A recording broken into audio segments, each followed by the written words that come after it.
അതായത് ഈ കാലുമാറ്റം ഒരു പ്രധാന വിഷയമാവും തന്നെയാണ്.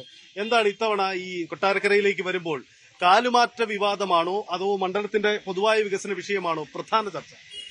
ഞങ്ങൾ ചർച്ചയാക്കുന്നത്, അല്ലെ ഈ നാട്ടിൽ ജനങ്ങൾ ചർച്ചയാകുന്നത് ഈ നാട്ടിലെ വികസന മുരടിപ്പ് ഒന്ന്, ഈ നാട്ടിലെ അഴിമതി രാഷ്ട്രീയം, അക്രമ രാഷ്ട്രീയം. അപ്പോൾ LDF കഴിഞ്ഞ 20 വർഷമായി ഭരിക്കുന്നു. കഴിഞ്ഞ ആദ്യത്തെ 15 കൊല്ലം ഇവിടെ ഇപ്പോഴത്തെ കോൺഗ്രസിന്റെ സ്ഥാനാർത്ഥിയായിട്ടുള്ള ഐഷ പോറ്റിയാണ്.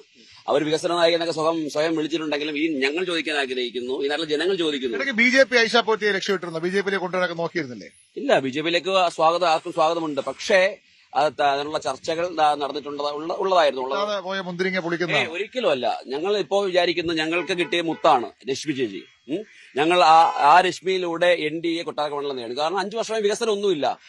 ഐഷ പോറ്റി ഇരുന്നപ്പോഴും ബാലഗോപാൽ 5 വർഷം ഭരിച്ചപ്പോൾ ഈ നാട്ടിലെ നമ്മൾ ഈ നിൽക്കുന്ന സ്ഥലത്തെ ഗണപതി ക്ഷേത്രം, ആ ക്ഷേത്രത്തിൽ മാസ്റ്റർ പ്ലാൻ തയ്യാറാക്കുമെന്ന് വർഷങ്ങളായി പറയുന്നു. കോടികൾ മുടക്കാനുള്ള ഫണ്ടും ഇവിടെ കിടപ്പുണ്ട്. എന്നിട്ട് പോലും ഈ ഒരു കുളം പോലും നവീകരിക്കാൻ പോലും ഈ സർക്കാരിനോ ഈ ഇടതുപക്ഷ MLAക്കോ കഴിഞ്ഞിട്ടില്ല. അപ്പോൾ തികച്ചും വികസന മുരടിപ്പാണ് കൊട്ടാരക്കരയിൽ. ധനമന്ത്രിയുടെ മണ്ഡലത്തിൽ കിഫ്ബിയാണ് വികസനത്തിന് എല്ലാ മേന്മയായി സർക്കാർ എടുത്തു കാണുന്നത്. അവിടെ വികസനം ഇല്ലാന്ന് നിങ്ങൾ ആരോപിക്കുന്നു.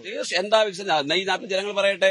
ഈ നാട്ടിലെ ജനങ്ങൾ വ്യക്തമായി അവർക്ക് ബോധ്യമുണ്ട്. കൊട്ടാരക്കര താലൂക്ക് ആശുപത്രി സാധാരണക്കാരുടെ അഭയകേന്ദ്രമാണ്. അവിടെ ഒരു അടിസ്ഥാന സംവിധാനങ്ങളുമില്ല, ട്രോമ കെയർ ഇല്ല, ഡോക്ടർമാരില്ല, മരുന്നുകളില്ല, എക്സ്റേ മെഷീൻ ഇല്ല. അപ്പോൾ പൂർണ്ണമായും തകരാറിലായി, പൂർണ്ണമായും കൊട്ടാരക്കര മുരടിച്ചു കഴിഞ്ഞു.